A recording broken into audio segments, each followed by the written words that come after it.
a compris que non. Le col a tata timola qui m'a boulou. Mais nous allons permettre un jour de là sur la paternité. L'impact de la paternité. Ça va connecter bien aimé dans le Seigneur. Yom tozan en Angola, yom tozan en Lubumbashi, yom tozan en RDC, mboko partout aux Ali, na États-Unis, na Portugal, na Brésil, yom tozan en Abisso national, ça va connecter parce que la puissance de Dieu est au milieu de nous. Nabi kemoli mon nzambe touché au place yoza, les kambo yozo lukatango mulai, nanzela nanga l'Éternel peut faire quelque chose puisque au long on a problème aux alangs. Donc on a présenté un moutumoko bien aimé dans le Seigneur. Nanzela cheno, nabi que ozo solution problème là. Car l'esprit de Dieu et que ça makambo aux familles na yo endimate ko kozo.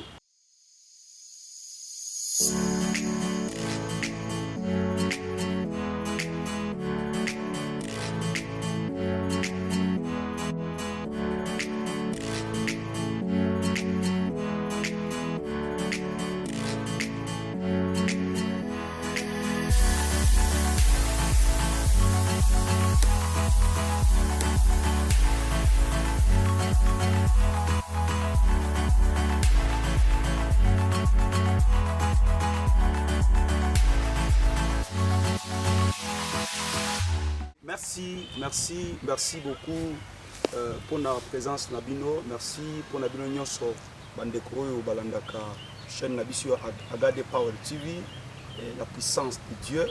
Merci beaucoup. Vraiment, je vous aime beaucoup. Je me présente au nom du prophète David Power. Prophète David Power. Il y a Lelo pour nous présenter nos nouveaux prédications. Ils ont titulé sur les 3 choses qui donnent la vie. Thème Tongtolo Belanatongwa Lelo, ils ont les 3 choses qui donnent la vie. Ça veut dire rapidement pour nous perdre le temps de temps Mokanda dans 1 Jean chapitre 5 verset 5 à 8. Fongoli Bicho Bible dans 1 Jean chapitre 5 verset 5 à 8. A commis dans Zambe et Lobi. 1 Jean chapitre 5. Ok. 1 Jean chapitre 5, verset 5 à 8. N'attendez au nom de Jésus. Qui est vainqueur du monde, sinon celui qui croit en Jésus? Et le Fils de Dieu, celui Jésus-Christ, qui est venu par l'eau, le sang, non pas venu par l'eau et sang, avec l'eau seulement, mais avec l'eau et avec le sang. Et c'est l'esprit qui rend témoignage, parce que l'esprit est la vérité. Car il y a 3 choses qui rendent témoignage. 8. L'esprit, l'eau et le sang. Et les 3 choses sont d'accord. La légalité partager sur les 3 choses qui donnent la vie à Tongale. Bien aimé, nous sommes sûrs que vous avez décidé à Tongale, puisque la présence de Dieu est au milieu de nous. Les 3 choses qui donnent la vie, dans Jean chapitre 1er, 5 à 8. Or, Jean a présenté 3 choses. Avec ces 3 choses, nous sommes d'accord. Mais dans 3 choses, au moins, nous représentons les locaux. Première chose, Jean a présenté Bicho, alors les 3 choses. Premièrement, c'est l'eau. Ah, bien aimé dans le Seigneur, il y a des choses importantes et il y a des choses très importantes dans la vie. Les choses importantes, elles ont makambo et qu'on a utile et qu'on a pas utile. Et qu'on a un véhicule, c'est important. Mais il y a des choses très importantes, cela veut dire qu'un homme ne peut pas manquer. Les choses très importantes dans la vie, il y a mon Nzambe, il y a Mbongote, il y a Bilambate, il y a Moutoukate, mais c'est le Seigneur Jésus. Bien aimé, si vous avez Christ Katina yo, vous avez les Kambo et les Kimotu na Makamonyos. On a Moutakope Sombongo, Père Drango. Moutakoti que la richesse va botoliango. Mais crois-moi, et là, on va botolier le Seigneur Jésus. richesse sa famille bakoko c'est le confusion wa botoli. Mais Yesu kati na yo asa capable ya kopeso plus que obatike la ki. Yesu kati na yo asa capable ya kopeso makambo yo kutokanisa te. Car l'écriture me dit on zamba préparé pour nabiso. Eza oyo nan me matina motema mutute. Nan mutu akanisi yango te. Nan pe mutu asambela te. Nan pe mutu akenda nango koluka ngo na mangengenge te. Mais eza makambo o nzambe a penser, nzambe azo préparer, nzambe azo projeter pour na vie na yo. Car le cœur de l'homme forme des projets. La réponse ça se trouve dans la bouche de Dieu. Alléluia. L'eau, premier point que Jean Zobé te la mission. Or, ce que je suis le solo, l'autre, et l'eau est bandit dans la Genèse chapitre 1. Autant que maï, mokile zala qui maï. Et l'Éternel a venu diviser. Naza kunate, mais qui m'a dans le solo ya Isaac. Isaac chapitre, Genèse chapitre 26. Genèse chapitre 26, bazobete la biso lisolo ya mwana mobali moko na kombo ya Isaac. 26, 19. Bible lobi Abraham atimolaki ba mabulu. Bien aimé dans le Seigneur na ibisayo. Tata aza muto asala kansela. Mwana aza bénéficiaire ya musala ya tata. Mais il faut que mwana a comprendre que malgré tout tata langa zo souffrir, et ça bénéfice pour nanga mwana. Abraham atimoli mabulu. Après koleka ya Abraham, mabulu wana ba félicité ba zipiango. Tangu Isaac aye à comprendre que si on a bien dit mon mabulu poto zo maito humela ya ezala makamususu oyo zo luko humeli tangu mulai pona no comprendre que te ozalango déjà ezala makamususu ozo lukango na bangomba parce que no comprendre que eza kati na yo. Et pour cela tangu Isaac a kolinga apambola banane mibale a kotinda moko ke mushika. Mais sans le savoir que tant que musika na zamba solution ezaka nonga pembe. Parce que papa déjà sala ka courant, papa déjà sala crâne ya banyama, o bazala kitoko plus que bababelio. Basa musika te bazaka pembe. Isaac a compris que non, lokola tata timola ki mabulu. Mais nzamba ko permettre un jour de globela sur la paternité. L'impact de la paternité. Ça va connecter bien aimé dans le Seigneur. Yom toza na Angola, yom toza na Lubumbashi, yom toza na RDC, mboko partout aux Ali, na États-Unis, na Portugal, na Brésil, yom toza na biso na cheno za connecté parce que la puissance de Dieu est au milieu de nous. Na bi kemoli mon nzambe touché au place yoza, li kambo yo zo luka tango mulai, na nzela nanga l'Éternel peut faire quelque chose puisque au long on a problème aux alango. Donc na présenter mutu moko bien aimé dans le Seigneur. Dans nzela cheno yo, na bi ke ozo solution problème là. Dans la chaîne, malade de tika yo. Je déclare au nom puissant de Jésus. Tika tenzambe ya prophète David power à localiser place au nom de Jésus. David tika tenzamba David power à localiser place aux alliés. Na imano sakola pona vie na yo. Nyonso ezaki bloqué et ça la débloquer au nom de Jésus. L'eau na zongi na skato zelaki. La nanga malam. L'eau tangu izaka bando timola mabulu. À comprendre que musalo na kokio sala eza koti mola te musala ko eza na longo la salite oyo bangunya ba tiene mabulu atata isaka bandi ko longo la mabulu ba salite yoka lisolo tango azolongo la mabulu azolongo la ba salite na mabulu azolongo la ba salite na mabulu Bible lobi tango akomi na bozindo akekuta mai mais mai yango eza mai lokola ba mai nyonso te. La Bible dit c'est au pire. Aïe! Faites attention. Ba mai nyonso ezalaka opirité. Oko comprendre ngo na lisolo ya Yesu na Musamalia. Parce que Musamalia yake kotoka mai mezaki opirité. Tango otoka mai akute na Jésus jabi pesanga mai. Or Yesu azaki na opi, yazaki na opirité. Atoki mai. Yesu aya no bitena opesa otabia mais soko yeba ki don. Problème c'est de reconnaître muto aza pembe na yo. Soko yebaki. Nani asengo mai. Mais le ngai ndeta ngana pesa yo opi. Netika na yeko comprendre que opi ezalaka na mokili te. Opi eza o mai oyo epesaka bomoi. Mai ezopesa bomoi bien aimé dans le Seigneur. Eza ba société to mona te to soma mai to poto mela. Non non. Mais mai ezopesa bomoi, c'est la parole de Dieu. Car l'eau c'est la parole. Il y a des différents à faire comprendre. Tant que vous avez solo ya mai, et ça maloba nzambe. Faites attention, ba mai nyonso za maloba nzambe. Ezana mai mususu to benga na kombo ya océan.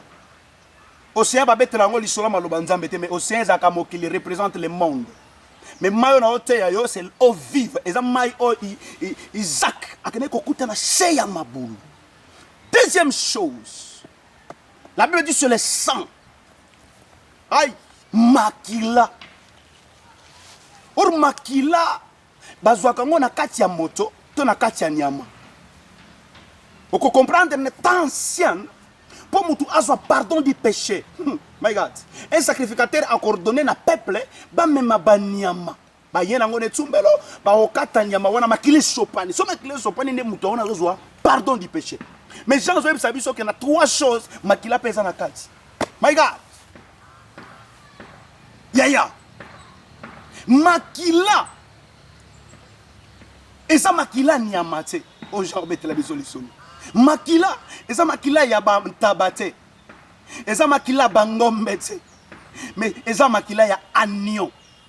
Agneau pe agneau nyo sote mais l'agneau de Dieu. Car Jean azomona mutumoko zoya. Azokota na mai pour au baptême. Il a crié, et voici l'agneau de Dieu qui ôte le péché du monde. Mais il abonné qu'on passe tout baptême, il y a pardon du péché, mais azomona mutumoko azokota na bide yenda longolaka. Et mutuana c'est le Seigneur Jésus. Mutuana comme Jésus Christ. Et l'homme. Un jour. Yesu azo sambela na Gethsemane. La Bible dit motokine bongwali makila. Mais pesa ki vite. Habite ta longo la coupe de bosso nanga. C'est impossible. Habite, il faut supporter souffrance. Quand il a supporté matina croix.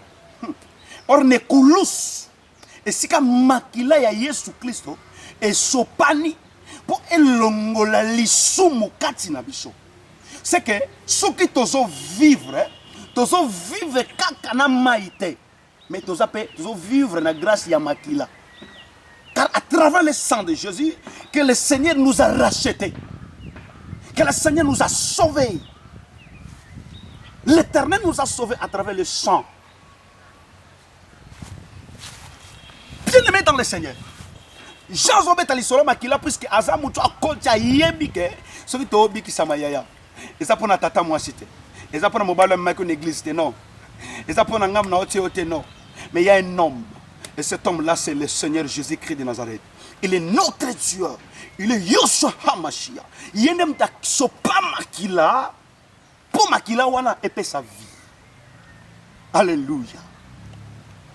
Troisième chose pour na sisa. C'est l'esprit. Aïe. Aïe. Molimo, l'esprit. Troisième chose, c'est l'esprit. Et si makambo evandi, molimo. Ah, ma commune en zoloba. En réalité, dans l'homme, ce n'est pas la chair, ce n'est pas le sang, les amaïtés. Mais en réalité, dans l'homme, c'est l'esprit. L'esprit de Dieu. Mais faites attention, on va faire expliquer. Les camots est très important. Tant que nous avons le soleil à molimo, l'esprit, nous avons deux sortes de molimo. L'homme a l'esprit de l'homme. Nous avons molimo na ya bomoto. Mais l'esprit de Dieu est en communion à l'homme. Et pour cela, au monde on a acte que molimo nzambe yaki. Quand le Seigneur a dit na kei na otika bino bongote molimo nzambe ye Pierre na bandeko na ye bazaki confisquer na ndako. Or tant bazaki confisquer bazaki na milimo na bango lokola bato. Mais bande kozela nde molimo nzambe. Car l'esprit de l'homme est sa vite. L'esprit de l'homme est ça là que l'autre côté là mais l'esprit de Dieu qui donne la vie. Et pour cela que ma commune nzambe zoloba en réalité dans l'homme c'est l'esprit. Toki mamba on a Genèse chapitre 1 verset 10. Bibelobi Bibe zoloba l'esprit de Dieu c'est mauvais au-dessus des eaux. Ne bandeli amoki. L'esprit de Dieu c'est mauvais au-dessus des eaux. Hey, my God. Yo kana biso ya yo muto za connecté. Oza un téléphone. Yo muto za connecté. Olanda na ordinateur. O connecté na télévision. Nangana bisa yo ke oza connecté na puissance ensemble. Oza au ministère à puissance. Bien aimé, awa nangana assurer yo que Dieu est capable de ko sala nyonso sofria. Problème yo zanango. Zala connecté. Ozo yamba lobi kola yo na tonga le nom de Jésus. Yom toza connecté na biko zo yamba lobi ko landanga malam. Aux États-Unis, aux Hollandais, partout dans le monde. Zamba osala quelque chose na vie na yo. L'esprit de Dieu. Aïe. Tant baye ko li bavandi na kati ya ndako. Baye ko bazaki na ba capacité. Pierre ayeba ki pêche. Ba Matthieu bazala ki bayeba ki musala ya mpako. Mais ba comprenez que musala ya nzambe basala ngo intelligence humaine te. Mais musala ya nzambe basala ngo na ba capacité spirituelle. Pour bien travailler, ministre de Dieu yo kana yebisa yo. Car la puissance de Dieu est basée, est liée, et fanda kana molimo mo santo. Serviteur, kanga mana molimo santo. Ami ya solo, c'est l'esprit de Dieu. Molimo nzambe. Lorsque molimo nzambe eyaki en communion na Pierre, et en communion na ba Jean, ba bimi ba ni côté à Sangomalam. C'est extraordinaire. Aïe. C'est extraordinaire. Car l'esprit de Dieu et koko sa makambo o famille na yo endimate ko yokozo. Yango na linga na bano sakola pona vie na yo. Yo muto otala ngai. Ozo passer un moment très difficile. Ozangeli sungi na qualité ya kozala mosakoli ya wenzambe. Nabi yamba solution nzambe au nom de Jésus. Hey, nabi yamba solution ya nzambe. Lelo eza mokolo problème nous aussi là. Ce qui problème na yo ezalaki na un jour e bandaki. Mais lelo eza dernier jour aussi là. Puisque oza connecté na power. Oza connecté na puissance ensemble. Yaya, ces trois choses eza très capital na vie ya mwana na nzambe. Et na kati ya makambo yo misatu eza eloko kamoko. Jean avait besoin de présenter Jésus dans la totalité, dans la divinité, car en lui azaka yemoko, mais à travers kana trois parties. Il est comme père, il est comme fils, à travers l'esprit. Ce n'est pas deux personnes, ce n'est pas trois personnes. Tous la kabanzambe misa tout meto kana nzambe moko yaya. Moto sa capable ya nyonso na vie na yo, c'est notre Yoshua HaMashiach. Vous savez power name of Jesus. Puissance ensemble localisée yo place yaya. C'est les trois choses qui donnent la vie. Na kati ya trois choses, ezakana mutu moko. Yaya la ngina bando yebiso boy. Noko na bino apesa la vite. Tata mwasi na bino apesa la vite. Par contre na bino apesa la vite. Mais nous avons fait vie. Et ça Jésus Christ. Nous avons la conclusion. Nous avons la vous avez pour sa prière. Vous avez un problème songolo. Numéro est affiché dans la télévision. Vous avez un numéro qui est le canacé. Vous avez un numéro de WhatsApp. Vous avez un numéro ordinaire. Vous avez soutenir sur le canal. Landa biso na YouTube. Abonnez massivement à la chaîne Nabiso. Puisque ozwaka priorité ya Rolanda biso chaque fois que tokoti nouveau prédication. S'abonner Zambalola à mona yo. Benganga na numéro WhatsApp, benganga yo mtozana international pour se connecter Zambe ya prophète power. Alors ça a quelque chose na vie na yo. Nazo ebisa yo que notre Dieu est puissant. Aza puissant plus que les marabouts. Aza puissant plus que les bateaux à franc-maçonnerie. Aza puissant plus que les sorcières. Aza puissant plus que tout. Moi je crois, et je te le dis, qu'on s'est connecté. On a le beau ensemble. Tika nzamba lol. Apambola biso. Na lingi, tozwa 2 minutes, il y a le sambo. Place aux simbi na motema, na ngina bonde la pona. Na bicha le beau na mobile na motema, na ngina connecté puissance ensemble. Yes. Père! C'est maintenant que nous avons déclaré puissance nayo et localisé moto nyonso ou simbi téléphone, la radio, à Landangay. Yamba lobi kwa nzambo au nom de Jésus. Yo mouto zana problème malade, aux un hôpital. Il n'y a pas les médicaments qui donnent la guérison, mais c'est le nom de Yoshua HaMashiach. Je déclare maintenant, vous allez prêt, et à Koyamba puissance ensemble. Reste au nom de Jésus. Reste au nom de Jésus. Reste au nom de Jésus. Zambalola. Ou toi, Zola, n'a difficulté, Moussa les Sili. Seigneur, pour voir puisque vous ensemble. Quand nous sommes connectés, nous sommes connectés. Ou toi, Zola, n'a difficulté dans Zoto. Le Dieu de Tout-Puissant. Quand nous avons prié, nous avons une solution. Nous avons amen. Nous avons une solution dans Zoto. Nous avons combo na Yesu. Zambalola Zoan Kembo. Pema sanzoli puisque tu es Dieu. Au nom puissant de Jésus. Amen. Que le Seigneur vous bénisse dans le nom puissant de Jésus.